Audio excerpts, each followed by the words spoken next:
मीरपुर गांव चारों तरफ पहाड़, हरियाली और खूबसूरती से घिरा हुआ था। वहाँ के लोग ज्यादातर खेती किया करते थे। गांव के लोगों को प्राकृतिक चीजों की कोई कमी नहीं थी। पेड़ पौधे, पानी, हरियाली। मीरपुर एक बहुत ही सुंदर और हरी भरी जगह थी। पानी पानी पानी, मुझे प्यास लगी है। मीरपुर में तो इतना पानी था, पर यहाँ दूर दूर तक कुछ दिखाई नहीं दे रहा है।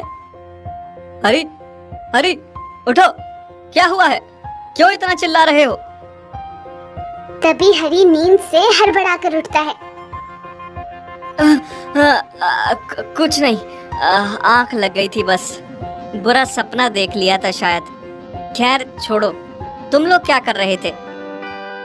हमेशा की तरह बारिश होती रहेगी और हमारे खेत ऐसे ही रहेंगे। हाँ भाई, अगर मीरपुर में बारिश और पानी नहीं होगा तो कहाँ होगा? साक्षात देवताओं का वास है हमारे गांव में। कभी किसी चीज की कमी नहीं होती। गांव के कुछ और लोग चौबारे के पास अपने खेतों और फसलों की बातें कर रहे थे। तभी वहाँ पर गांव के एक बड़े बुजुर्ग बाबा किरोड़ी मल आ जाते हैं। तुम्हें पता भी है, आने वाले समय में पानी सबसे बड़ा संकट बनेगा। हो सकता है कि तीसरा विश्व युद्ध भी पानी की वजह से ही होगा। अभी अभी देखे बुरे सपने की वजह से हरी का ध्यान किरोड़ी मल की बातों पर जाता है। बाबा, आप कैसी बातें कर रहे हो? हमारे पास इतने सारे तालाब, कुएं और झरने हैं, ऐसे कैसे पानी खत्म हो जाएगा? चारों तरफ तो पानी ही पानी है। वही तो समस्या है बेटा, तुम लोग समझ नहीं रहे। ये जो दिख रहा है ये बस आज है। थोड़ी दूर जाकर देखोगे तो तुम्हें कोई झरना, पानी, तालाब नहीं मिलेगा। पर ऐसा क्यों होगा बाबा? जब मैं छोटा था तो लगभग 100 किलोमीटर के दायरे में खूब तेज बारिश होती थी, और आज देखो बस 10 किलोमीटर ही रह गई है। समय बदल रहा है बेटा, थोड़े दिन जाने दो, हमारा भी पानी खत्म हो जाएगा।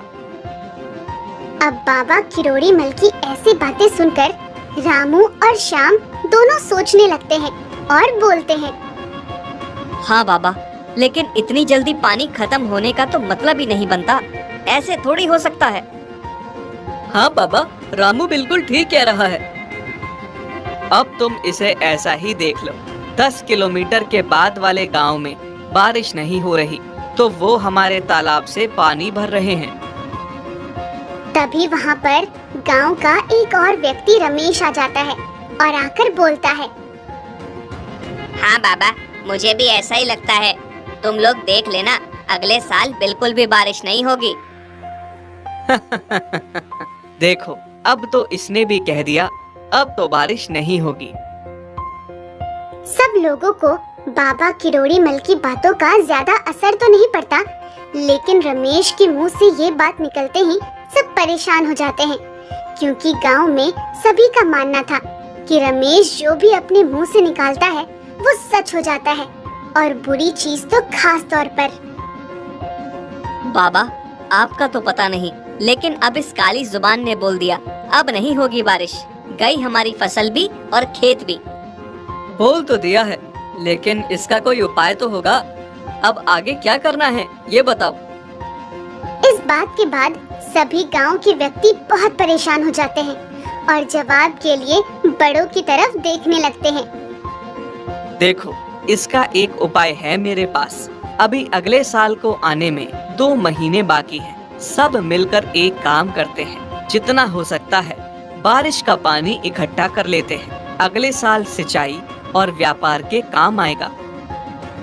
हाँ बाबा, अब तो लगता है कि यही करना पड़ेगा, लेकिन ये सब होगा कैसे? एक आदमी चिंता भरी आवाज में बोलता है। हाँ, लेकिन पानी को भला कोई कैसे इकट्ठा कर सकता है?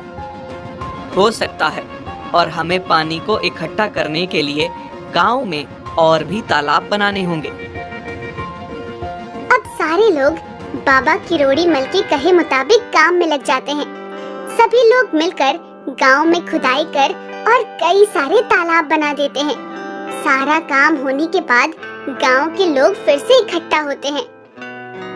हमने तालाब तो बना ही दिया है, काश अब अगले साल पानी की परेशानी ना हो।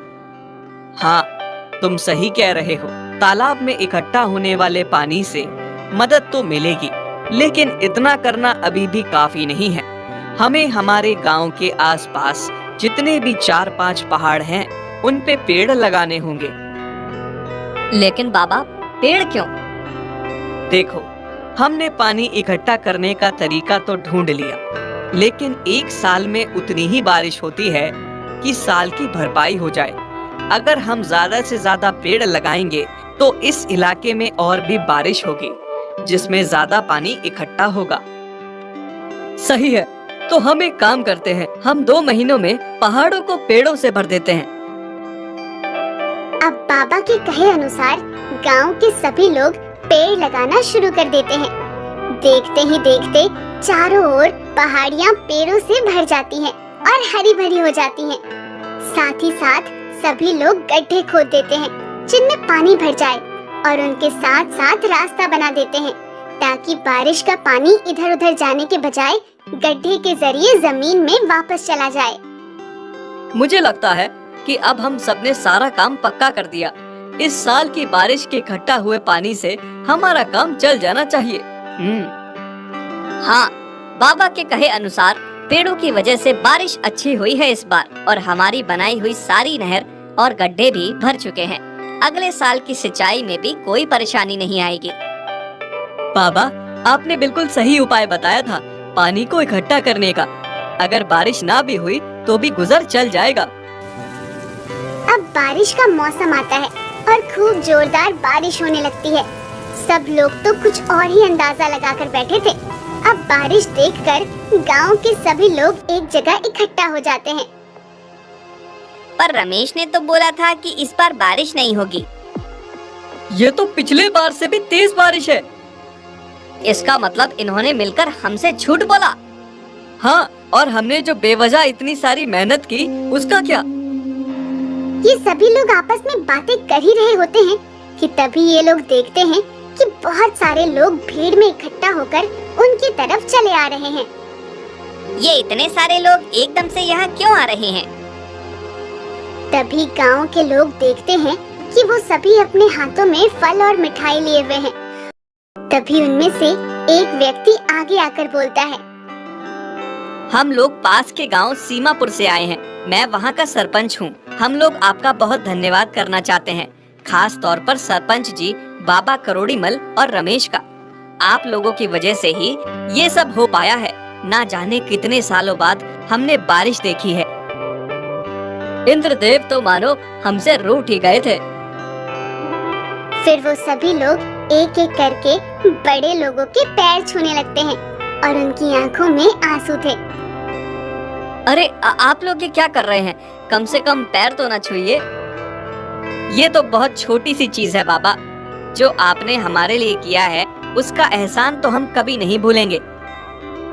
तभी बाबा किरोड़ीमल आगे आकर बोलते हैं, ये कोई एहसान वगैरह नहीं था। दरअसल हमें पता था हमारे यहाँ इस साल हर बार की तरह बारिश होगी। तो फिर आपने हमसे इतनी मेहनत क्यों करवाई?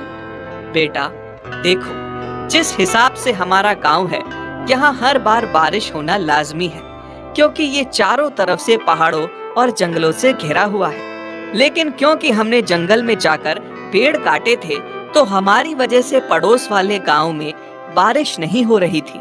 हाँ, अब जो पेड़ हमने लगाए हैं उससे क्या होगा कि जो बादल हर साल बिना बारिश के यहाँ से चले जा रहे थे, पेड़ों की वजह से वो एक जगह इकट्ठा हो जाएंगे। और हमारे यहाँ तो बारिश हुई है, पड़ोस के गांव में जो बारिश हमारे पेड़ काटने की वजह से नहीं हो रही थी, वो भी इस साल हो गई। और जो पानी इकट्ठा किया था वो लोगों के भी काम आएगा और हमारे भी। बाबा, हम अब सीमापुर के लोगों को देखकर समझ गए कि पानी का क्या महत्व है और आपने हम सबसे मेहनत क्यों करवाई। हाँ, पानी की कमी होना वाकई में एक समस्या बन सकती है। हमें खुद ही पानी बचाना चाहिए, बल्कि प्रकृति की और चीजों को भी नुकसान नहीं पहुंचना चाहिए। चलो, आखिरकार तुम लोगों को मेरी बात समझ आ गई।